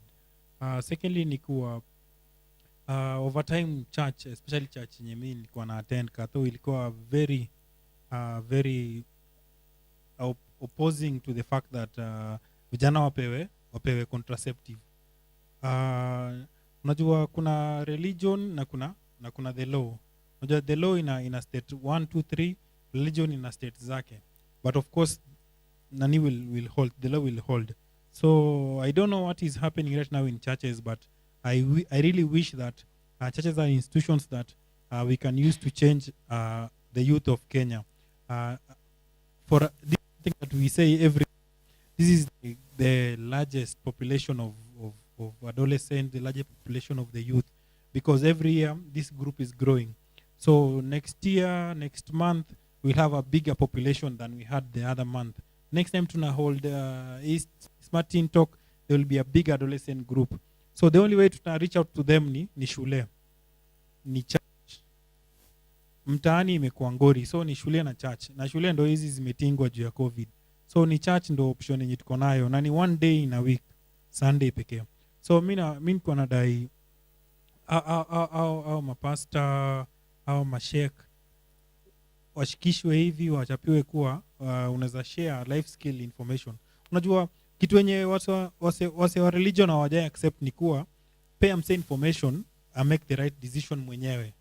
It's as easy as that. Niambie Pablo, ukituanga ude pata ball, ukifanya hivi utapata ukedi, but usipofanya hivyo hata pata hizo issues. Nimeshakwambia nipe hizo information, mimi nimeke hiyo decision, na wakati nipe information unanipea the right of course decisions zenye zinafaa kuwa medically right. So ni ile church ni institution yenye inafaa kutumika inafaa kutumika kwa sababu najua saizi vile kuna hizi restrictions za COVID zilitolewa na gava juzi, but ma youth camp nasikia zinaendelea. So hizi ni forums zenye msaki akifika pale wachapie stories za contraceptive option, wachapie stories za life skills, awambie kuwa unaweza ngoja, unaweza abstain ama ukwe faithful. Hizo options zote za life skills ni kitu yenye inaweza mata sana kwa hii mtaa yetu, cause after last year baadaye sidhani kama tumerecover after hiyo long holiday ya COVID. Watu mademu wengi sana wako mtaani kwa sababu ya ball, maboy wengi sana wako shule juu walimari. So hiyo ni gap yenye tunafaa kuisort sooner than later. Alafu lastly ni kuwa kuna huko nani, unajua kwa mashinani authority ni chief na mkasa. Huko ni place yenye church mkasa akisema haiko hii Sunday haiko. So ni ile tuna incorporate wase wawili, alafu information mse qualified mse wa MOH akuje awachapie awambie kuna hizi options. If you really have to engage in mlisemaje last time coitus inaitwaje kwa lugha ya mtaani? Bro nimebeat, unajua ndo maana. Wala sikumbuki hiyo jina na wish ningekumbuka. There's a name ulikuwa mnaita kutuangana in that time, sikumbuki ni gani. Shakude. So mnapata huyo na msewa wanabonga story ya Shakude vizuri. Kama unadai kama lazima uhappen, kuna vile una options za save. So hizo zenye tunafaa kuhave, cause licha ya kuwa we are not having them, the social media na internet inawapea options zingine mbaya ngori kabisa. Mi ingekuwa mtu wa reverse back saizi ni kwa 14 ndio document ijaye revisewa forever. Si vitabu zi kwa revised, kuna new edition. Hiyo ni kitu yenye life skills ni kitu unafaa ku employ even beyond the church level. So mina dai yase wakuwe open to the dialogue kuwa as much as tuna preach the Bible, but kuna hii generation yenye inadai something else. Wazi Pablo I think ametupatia ina lengthy manze vitu ambazo manze inafai happen. Labda Papi, unafikiria role yetu kama ma youth kuensure manze tuna take part kwa issues za religion ku change society manze. Tunajua Jesus alicheza role yake jana ka dedi, alafu of course baada ya siku 3 hivi atafufuka on Monday. That is now happy Easter Monday. But so unafikiria role yako wewe kama youth man ni gani manze kuensure society si kama youth tunakuwa involved kwa issues za religion ku shape discussions? First of all, mimi nitasema vijana wamelost. Vijana wengi kwanza wamepotelea na mambo na 310. Wengi wanapenda kufuatilia scripture kwa radio. Watu kwenda church imekuwa ngumu. Hiyo ndio kitu nimeangalia sana. Alafu mimi naweza sema it's high time kwa vijana tuanze kupreach revelation. Na revelation yenyewe ni revelation ya mambo na Shakude. Shakude inafaa ipreachwe kanisani. Watu wajue what is sexual reproductive health. Hiyo topic ifai kuwekwa kama vile watu huwepa ufunuo ma preachers, but it is high time manze revelation hiyo ya Shakude ipreachiwe kwa kanisa. Alafu vijana na inafaa watu waanze kwenda kanisa at least kubuild imani yao wakiwa wengi kanisani manze. That's kitu mimi naweza sema. Mengi imesemwa jo. Wazi. So it's high time manze kama we ni religious leader pale nje, inafaa usikize hii conversation kwa sababu at some point manze my youth lakini na feel mimi personally kama tu vile tunafanya mambo ya public participation kwa gava, kama vile tunafanya zile accountability process kwa gava, pia I think sisi kama youth tumeacha role yetu ya kuhakikisha kwamba usemi wetu unasikika manze as much as we are many. So ndugu, inakuwaje? Niambie role yetu kama youth ni gani? Yetu kama youth kama maja naweza kuwa controversial na hizi vitu nimesikia kutoka kwa Papi Chulo na Bob kidogo. Saizi mayouth manze hatuhitaji ati lazima msee ukanyage church pale ati ndo learn more about your reproductive health na hizo vitu zingine. Siku hizi hao mapasi manze unafika pale anakuambia ati unafaa kutumia sijui pastor wako credit, unafaa mimi nimtumie credit nitoa wapi na napiga mjei manze. Mimi ni mtu na hustle kujijenga. Nikujenge alafu mimi niishi aje. So mimi nilikuwa nasema si saizi kama mayouth, mimi ni Mkristo sikatai, lakini tuko na places mingi za kuget information kuhusiana na reproductive health. Tuko na Declare kitu kubwa hapa. Tuko na youth friendly centers in almost all sub counties in West Pokot. So sio lazima bana msee ati uende pale hivi ati upigwe sijui zile maji za pasta, sijui ati upewe sakramenti ndio ukue ati. Hizo ni vitu zao bana. Si kama mayouth mimi nawaambia tu ni sisi wenyewe tunaweza jijenga. Ni nini inafaa ujue juu ukisema ana saizi upeane ball, hiyo ni ngori imekuangukia tu hivyo. Alafu saizi mdenge tuseme engage kwa hizo mambo na FGM. Ni wewe baadaye tu mwenyewe ndo utakuwa unajipata kwa hizo shida za kusema ati kuzaa itakuwa ni ngori. So pastor atakuwa hapo. Saizi pastor atakwambia sijui ati umfanyie hivi ndo. Saizi hao wasee wamekuwa ni biashara manze. Na sisi kama youth si ati sisi tulichoka tu bure. Tulichoka juu ya upumbavu ya hao wasee. Mtu unaenda college unatrainiwa venye utaconvince wasee wa kutolea sadaka kabla wa convince wakubali Mungu ndo mwokozi wao. So si tumefunga hiyo story ya kanisa, lakini wasee wa kwenda kanisa si wakatazi muende. Mimi ni Mkristo na mimi naenda kanisa, lakini hizo upumbavu zinafanywa pale hatuwezi kubaliana nayo. Kitu mimi nataka nione ni pale makiroboto atafika aje extend ya kulea mwenyewe. Ni nini itamfikisha ile extend ya yeye mwenyewe kuweza kusimamia familia yake. Si ati pastor aanze kumwambia sijui fuata njia ya msalaba. Njia ya msalaba ni Yesu peke yake alifuata, hata si wengine hatuwezi weza. So hizo ni upumbavu.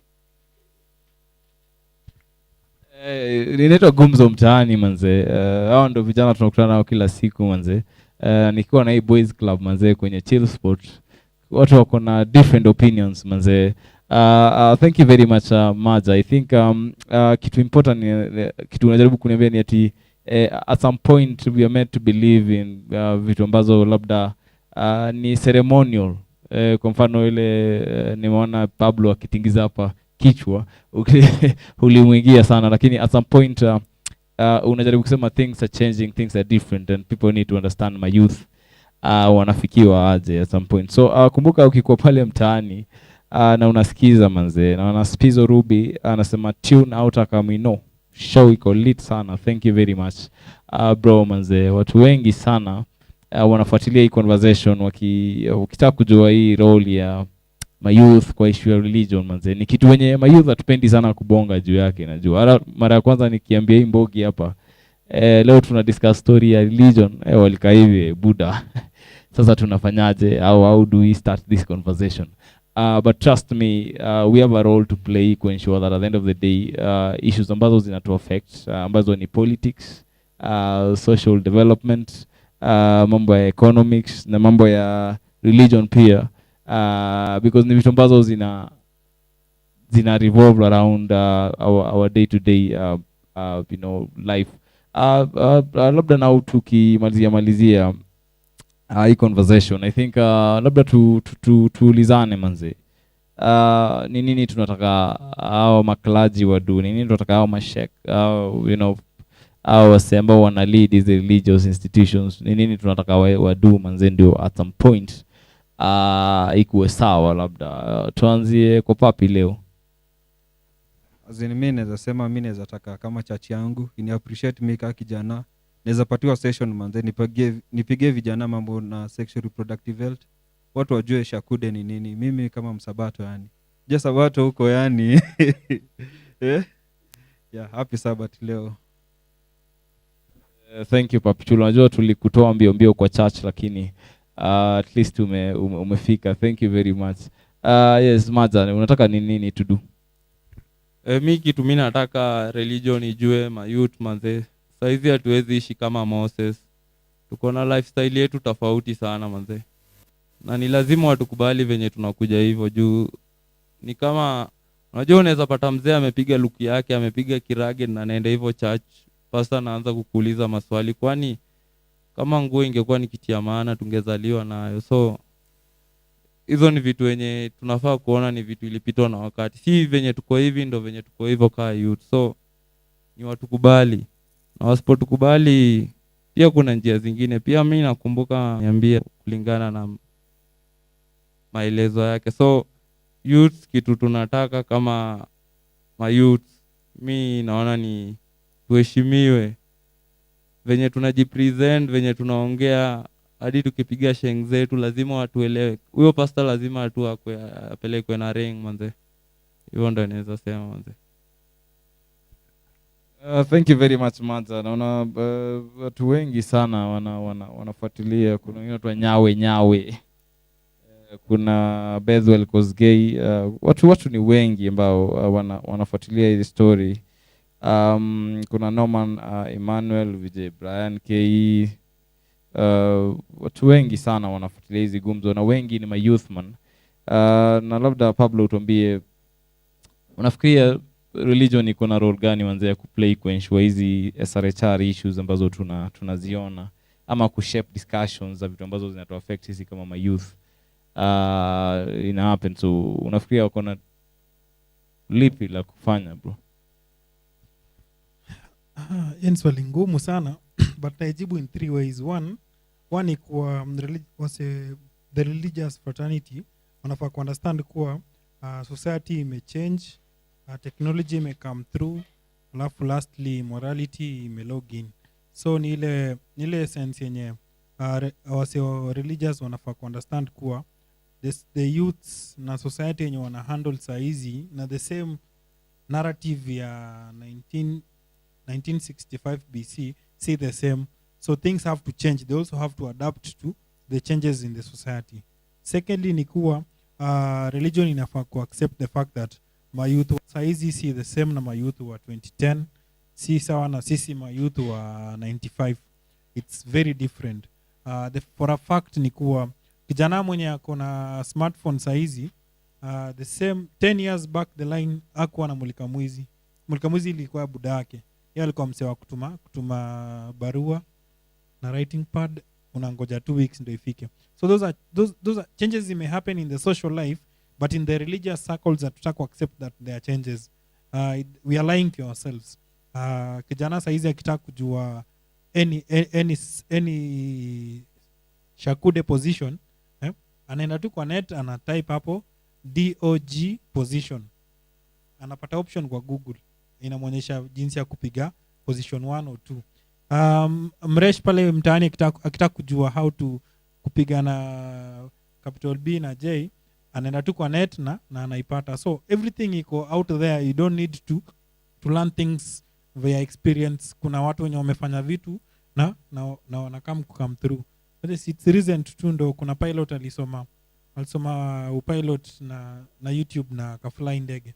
So saizi anything is possible with the internet. Hiyo ni kitu yenye church imekataa kubali for sure.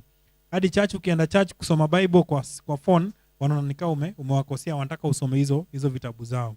So the religious fraternity have to accept that technology has changed, the society has changed, so we have to move on and adapt. Lastly ni kuwa, let's bring this talk to the church. Let's have this talk to the church. Most of the zinaitwa divorce zinafanyika kwa church and the other side ni Islamic marriages, because watu walipatana church, walipatana kwa mosque pale, wakapendana, wakafanya a religious wedding, but after some time reality na come through, wanaachana. But ukifuata vizuri ujue kwa nini waliachana, ni vitu social, see anything religious, vitu social. So let's incorporate the social life too. Also you talked about economic and political to our religious lives. Otherwise we need them in this discussion, we want them and we cannot go anywhere without them. So kujeni tuendelee discussion, hata kama mnatu condemn, kujeni tupige pamoja. Wazi Mbona mnaweza kuwa serious hivi siku nyingine? La. Unasikia the real Kondo at Papichulo, such an inspiring experience. Dilo anasema real Kondo. Gladys Klatana anasema tuko on point. Kuna jamaa anaitwa Kipropa anasema loving the show from Isiolo. Alafu anasema Shakudi, as they say, inafaa kukuwa an open conversation hata in churches bila fear yoyote manze. Hao ni watu ambao wanatufuatilia wakikuwa pale mtaani ama wakikuwa online. Ukikuwa pia pale mtaani ama ukikuwa online manze, kumbuka kushare hii conversation. Share, keep on sharing, let us keep the conversation moving and going, you know, beyond these platforms and beyond this space manze, so that we try and help our society and our community to a better society. And at the end of the day manze, tukikuwa na society ambayo iko fiti, you know, tutaripe, sisi ndio wenyewe ndio tutaripizo hizo blessings na hizo madona hizo prosperities and everything ambazo my youth pale nje wamekuwa able ku achieve. Imagine saizi wewe ni mjamaa upeane ball saizi mapema, hauna ganja, hauna wax, uko chuo, labda uko mtaani una hustle, then sasa hapo manze dreams zako zinakuwa invalid manze, juu unaenda kuingia kwa boda ndio anze kufidum say the same to huyo mgala ama msupa manze. At the end of the day life yake imeenda down to the drain. The same to FGM manze, you know, imagine mtu akatwe alafu, you know, at the end of the day inakuwa ni issue big because kuna complications nini. Hizi ni vitu hatuwezi taka ma youth wenzetu wapitie manze in whichever part of this country, hapo Isipokota ama wapi manze. At some point the issues of early forced marriages, imagine ni sister yako ameolewa manze mapema at the age of 12 from 13 manze, akona mbuda manze, you know, at some point in conversation ambao each generation we need to ensure that we talk each and every day, ikuwe mtaani, ikuwe kwa machaches, ikuwe chuo, ikuwe kwa baraza, ikuwe kwa gava, ikuwe kwa media, lazima manze tuchangamkie because at the end of the day we need a generation ambayo iko fiti pale mbele. So nawapatia kila mtu dakika moja manze, Kapating Show TV manze, like Kapating Show TV manze ya kutu, you know, kwambia wase this is nani pia kama uko na hype manze, Twitter wanakufuata aje nini machocha tu machocha, unajua lazima lazima boys club manze, chocha pia ikue, so tuanze na huku basi. Sasa sijui kama mimi nitatosha. Mimi nataka ku big up kabisa Basic Generation. Najua ko the other side of the studio, walimba ngoma very bold about kunyonga.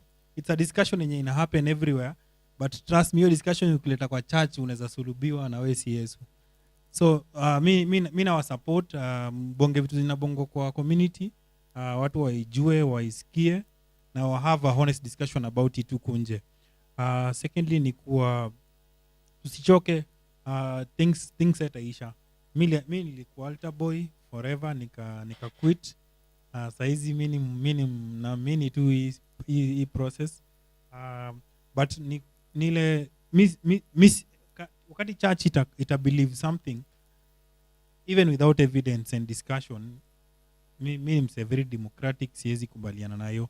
Lastly ni kuwa nipate pale social media, kila mali Pablo Mnangat, FB, Twitter, YouTube, Instagram, utanipata kama Pablo Mnangat. Big up. This was mbona huko TikTok bro? Really? Papi chulo. Oye, mimi naambia mafans big up manze kutufuatilia. Kitu naweza ambia, kitu naweza jidefend naye kwa mchungaji ni jua scripture manze. Ukijua scripture utajua right yako. Hiyo ndio kitu very big thing inafaa kujua. Hata Bible yenyewe inasema watu wangu wanapotea kwa kutokujua maandiko. Sasa kama hata tujui maandiko utajua ni nini unahitaji kwa kanisa. It's better manze tujue hata verse moja, hata ile ya kukariri.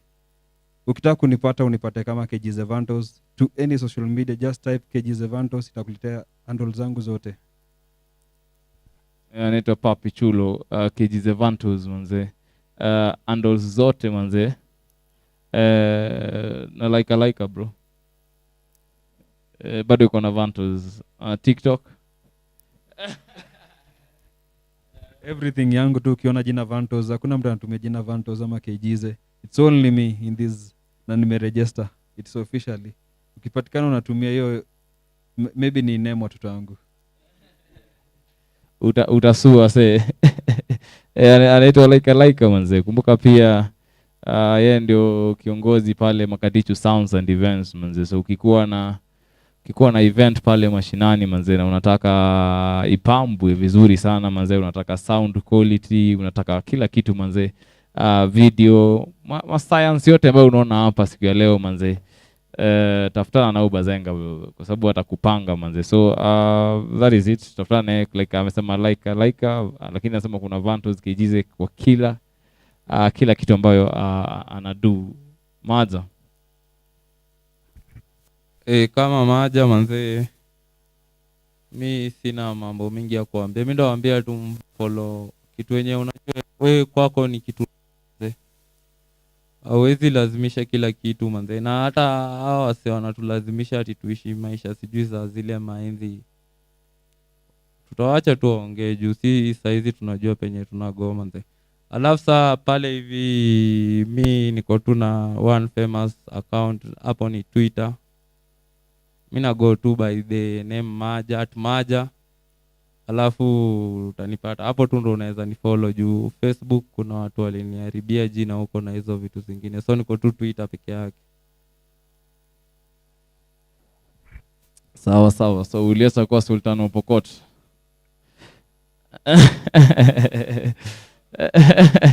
Sawa. Kumbuka hiyo imekuwa ni crew manze ndani ya Smart Teen Talk manze. Tumekuwa na Maza manze. Twitter ndio yeye, mambo ya Twitter. Pablo anasema Twitter. Papi pia manze pia ni unique vyake kwa sababu pia mambo ya TikTok sasa ndio anasema manze kila kitu, lakini Pablo manze yako platform zote isipokuwa TikTok. So inafaa tufanye exchange program.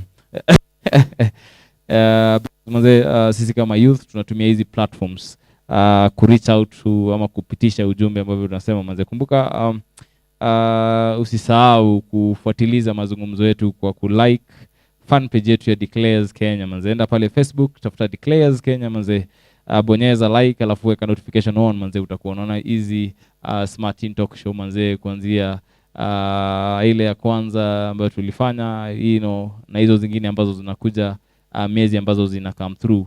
Aenda pale pia kwenye YouTube tafuta Declares TV manze, subscribe, bonyeza ile button red subscribe, weka notification on manze, alafu hizo links manze na everything that is happening around Declares manze utakuwa unazipata hapo. Twitter manze, enda tafuta Declares Kenya manze. Follow manze, tufuatilize kwenye Twitter pia, weka notification on at some point manze. Anything that is happening around young people na ishu ambazo zinatuhusu tunaliweka pale wazi at some point. So kufikia hapo manze, nadhani takuwa narudisha kipaza sauti kwa Clemo, na kabla tujaenda kwa Clemo tutaenda kwenye break fupi, alafu Clemo atakuja tufungie manze na bonge la show. Manze amepanga sana bonge la event. So kutoka kwetu manze hadi tarehe 27 manze, mwezi huu wa 4 manze, bye ama vipi? Sawa, thanks.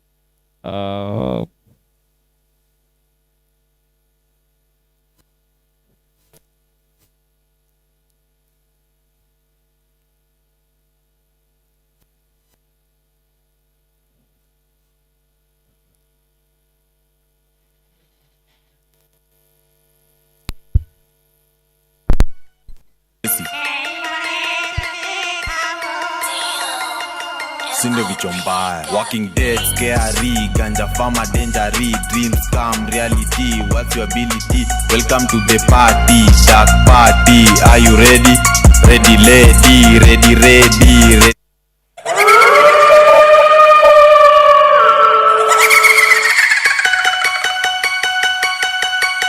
Basic.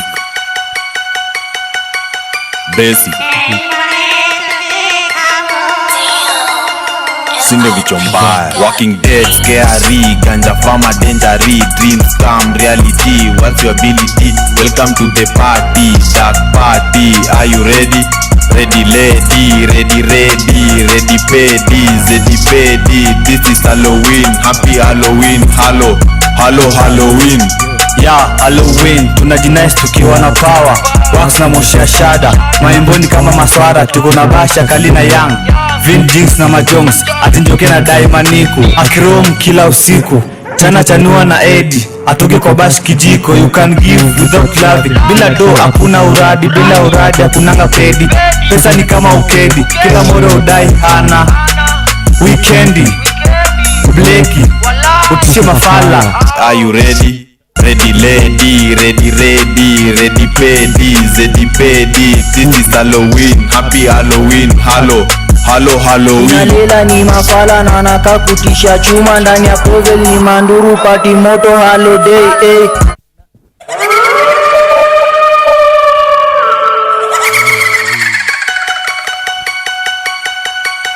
Basic, basic. Sinde vichwa mbaya. Walking dead, scary, ganja farmer, dangery. Dreams come reality, what's your ability? Welcome to the party, dark party. Are you ready? Ready lady, ready ready, ready pedi, zedi pedi. This is Halloween, happy Halloween, hello, hello Halloween. Ya Halloween tunajinais tukiwa na power, wax na moshi ya shada, maimboni kama maswara, tuko na basha kali na young Vin Jinx na majongs, atinjoke na daimaniku akirom kila usiku, chana chanua na Eddie, atoke kwa bash kijiko. You can give without loving, bila do hakuna uradi, bila uradi hakunanga pedi. Pesa ni kama ukedi, kila moro udai hana weekendi. Bleki, utishe mafala. Are you ready? Ready lady, ready ready, ready pedi, zedi pedi. This is Halloween, happy Halloween, hello, hello Halloween. Nalela ni mafala na naka kutisha chuma ndani ya kovel ni manduru party moto holiday na naka kujibeba na ni vin holiday ni kudate na mabain special charge kuzirol kiosama kujibeba sijidai wanadai nimeomoka kiwarazi nitare kwa warazi chopia tunge chupi tight party moto ikuzi joto sama fala wana beef jingle party nice big minds zimejaa tuma moshi kuni udhi ndo ningoi tangu nkute kina koi holiday mina shine motherfuckers ni mahaters nyoko meze shada. Ready, ready lady, ready ready, ready pedi, zedi pedi. This is Halloween, happy Halloween, hello, hello Halloween. Hey you, I'm riding on my rally, all my life journey. Haters become the hated, hunter become the hunted. Success to the warriors, nigga you're a soldier. Fight to the dead, walking dead, red shade, blood shade, monkey dead, motherfucking way to success. When the deal is too good to wise. Rastaman, smoke a shash and tell a lie. Rastaman, smoke a shash and tell a lie. Musky monkey money, hiding on the valley. Stick to the rally, shit money, famous nama money. Halloween. Walking dead, scary, ganja farmer, dangery. Dreams come reality, what's your ability? Welcome to the party, dark party. Are you ready? Ready lady, ready ready, ready pedi, zedi pedi. This is Halloween, happy Halloween, hello, hello Halloween.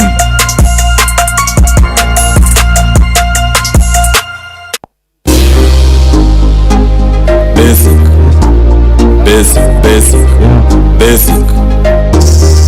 Single vichwa mbaya.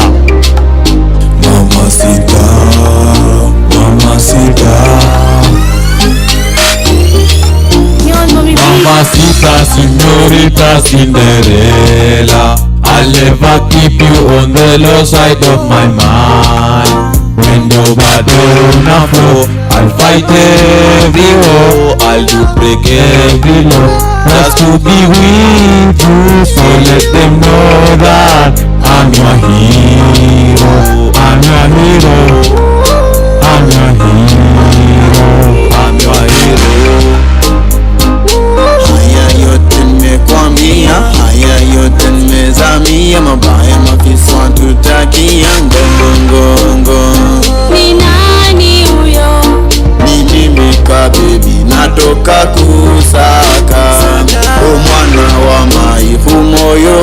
hwanzewe wemusimire itakute nyumbani kwa baba na mama tule nyumbani. Mamacita, señorita Cinderella, I'll never keep you on the low side of my mind. When you're bad on the floor, I'll fight every war, I'll do break every law, just to be with you. So let them know that I'm your hero, I'm your hero, I'm your hero. Kuna vile baby wewe umenibamba, hata nikikutreat kama lava, ni kama vile wewe utreatiwa na pamba. Treat people na sio chocha, siwezi fall in love na mwingine, cause vitu mingi ufall na uenda juu. I wish nige catch the star, unge prove how much I love you. Baby siwezi kupeleka kwa Java, to show you how much I need you. But baby nitakupeleka Madare, to show you how crazy am I. Mamacita, señorita Cinderella, I'll never keep you on the low side of my mind. When you're bad on the floor, I'll fight every war, I'll do break every law, just to be with you. So let them know that I'm your hero, I'm your hero, I'm your hero, I'm your hero. Greatest been shown in book, as I found my home with you. Kissing baskets in full colors for me. Oh, those kisses were the burning things that I've been seeking for. Quarantine kisses, quarantine sucking, calling and making lovers if we were born together. Basic, basic, basic, basic. Sindo vichwa mbaya. Mamacita, mamacita.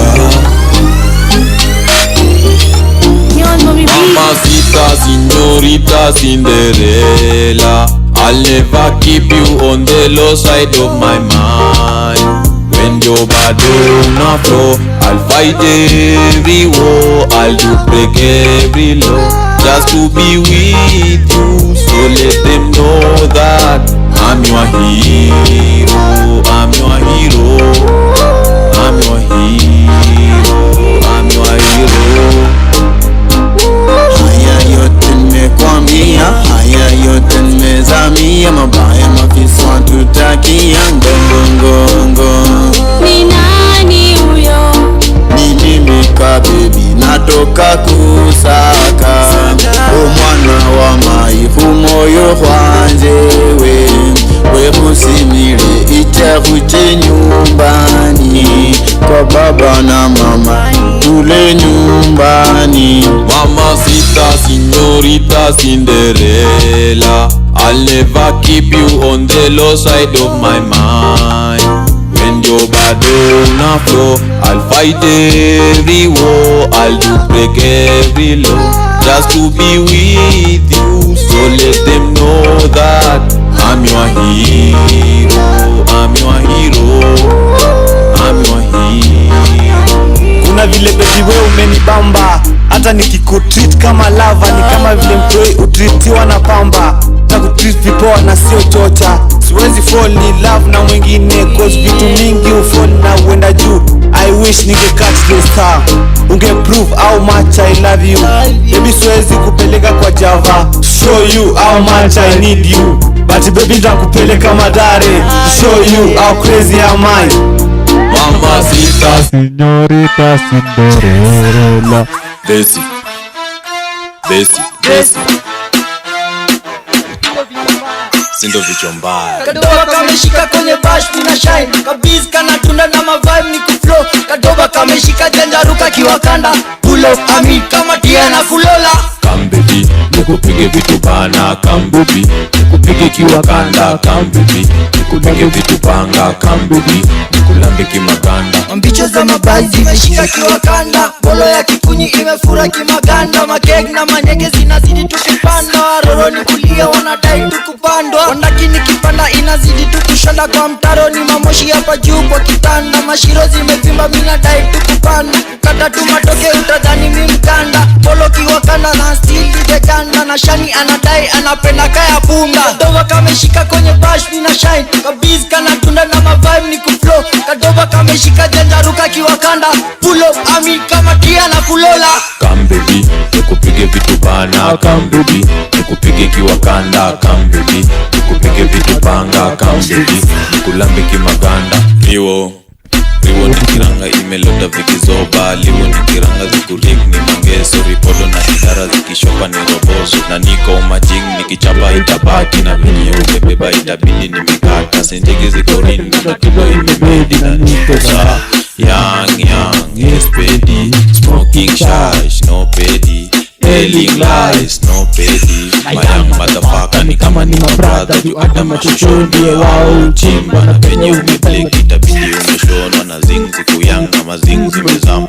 Ring za mazum za marik ziko ring. Na ribo za kibel kibum ni mariek. Kadoba kameshika kwenye bash kuna shine, kabiz kana tunda na mavibe ni kuflow. Kadoba kameshika janjaruka kiwakanda, pull up ami kama tia na kulola. Come baby, nikupige vitu bana. Come baby, nikupige kiwakanda. Come baby, nikupige vitu panga. Come baby, nikulambe kimaganda. Zangu zimeshika ziko tuma mbichwa. Washa hiyo shashka chain katembe. Ule dem ako duda wala meni nice. Come baby, nikupeleke na rada. Come baby, nikonyeshe vile mi ufanya. Come baby, nadai uniite baba. Sikiza kalijini titire na kina. Akiboda mekuwa kimambicho wa kichwa. Mikalisi penda ngesororo. Mistari zangu za fro ni fororo. Yama Kadoba kameshika kwenye bash mina shine, kabiz kana tunda na mavibe ni kuflow. Kadoba kameshika janjaruka kiwakanda, pull up ami kama tia na kulola. Come baby, nikupige vitu bana. Come baby, nikupige kiwakanda. Come baby, nikupige vitu panga. Come baby, nikulambe kimaganda. Machanga tukichachisha, tuko studio tukizamisha. Ni mosheki tukiwakisha, kalipotmo utadilisha. Sina shwapa na mapangulo, Shani, Suzi, Lucy, Nyonya tumamangi, kideki, sondeki, oka, shedi, manjeti. Washa tukatope, zumisha, wakisha, rudisha, tatebeza, mangute, kise, rudisha, watarada. Come baby, nikupige vitu bana. Come baby, nikupige kiwakanda. Come baby, nikupige vitu panga. Come baby, nikulambe kimaganda. Well right, live from the Declares Inspiration Go Kenya Youth Empowerment Center. Basic. It has been the Smart Knee Talk Easter edition mazee. Wale mko kutoka pale mtani mazee. Thank you so much. Thank you so much. Ingia pale kwa page yetu Declares, the Declares Kenya. Like your page, share mazee. Ingia pale kwa Twitter @Declares Kenya @Declares KE mazee.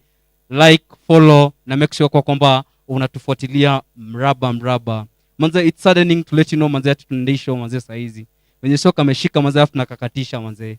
Najua nini inamaanisha. Kwa hiyo simko pale nyumbani manze, Easter holiday, keep safe, remember to wash your hand, keep social distance manze, na kama inawezekana manze tulia pale mtaani. Since it has been all about religion manze, na wachana verse moja kutoka Romans chapter 12 verse 1 and 2 inasema, therefore I urge you brothers and sisters in view of God's mercies to offer your bodies as a living sacrifice, holy and pleasing to God. This is your true and proper worship. Do not conform to the pattern of this world, but be transformed by the renewing of your mind. Then you'll be able to taste and approve what God will He is, pleasing and perfect will. Mazee, kwa youth pale mtaani mazee, tusiconform kwa hizi ishu ambazo zinakuja kwa world mazee. Wacha to follow the God's way mazee na live life poa. Until next time, see you guys. Bye bye.